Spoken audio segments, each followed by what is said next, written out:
Nasa 200 nga din, almost 200 din yung nadagdag dyan eh. Kaya dapat yan, nasa 12 lang sana ang monthly niyan, naging 14. Ano sa Pilipinas? Ay, lahat ng bagay dito, puro tax lang ko eh. Wala ka naman makita ng ano. Wala ka makita ng... Kaya dito, pinuntahan, no? Oo.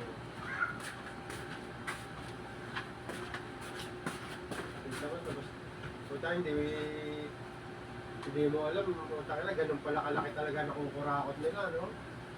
Ayos sa flood control, ano? Oo, Grabe, ano? Ang dami pala talagang pera ng Pilipinas. Oo, kaya sinasabi ng ibang bansa, mayaman talaga Pilipinas eh.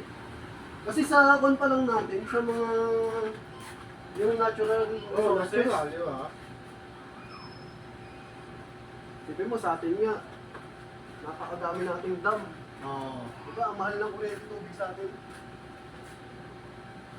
Samantalang sa ibang bansa, hirap na hirap sila sa mga tubig, sa kuryente. Sa atin, binupulot ng tubig kuryente. Pero, bigyan mo naman yung tax natin, napakalaki. Kaya mayaman talaga Pilipinas. Mayaman din yung mga nangungurap. Kaya nagkukumawag silang kunalit eh, no? Ay, pero tayo nakapagligid eh.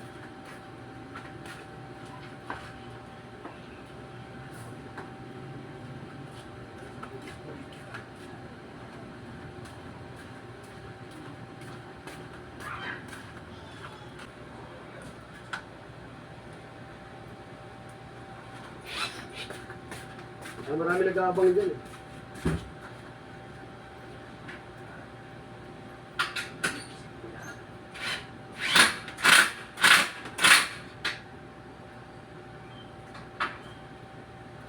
Kasi paglabas mo, sangsakay ka na lang. Bilis. Nakano po ito dumaan. Lalo na yung mga taga Bicol. Yun ang talaga nila. Kasi ang mahal din ng gasolina pag uuwi ka ng Bicol. Kaya yung ibang naging customer ko, sabi nila pag meron na yan, hindi na daw sila mag-aasakyan na uwi eh. Bilis pa. Kaya pagkasakay mo,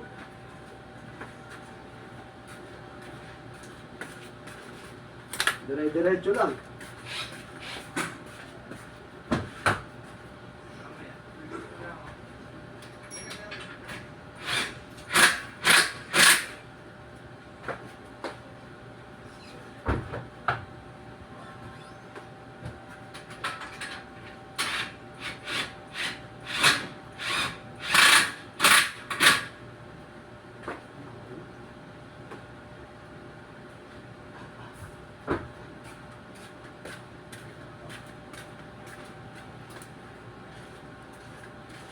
Next owning.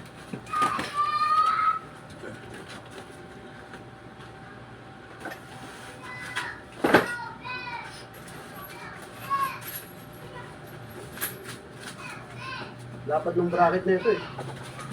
RH. Ano? Ano? Grabe nga yung lapad niyan. Talagang pang ready duty, no?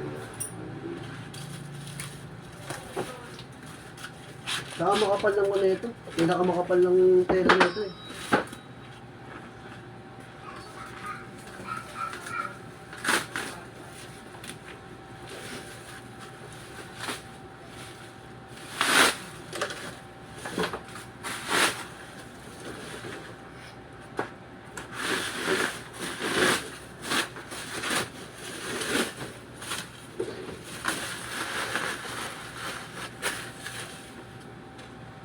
Bakit naman? Next.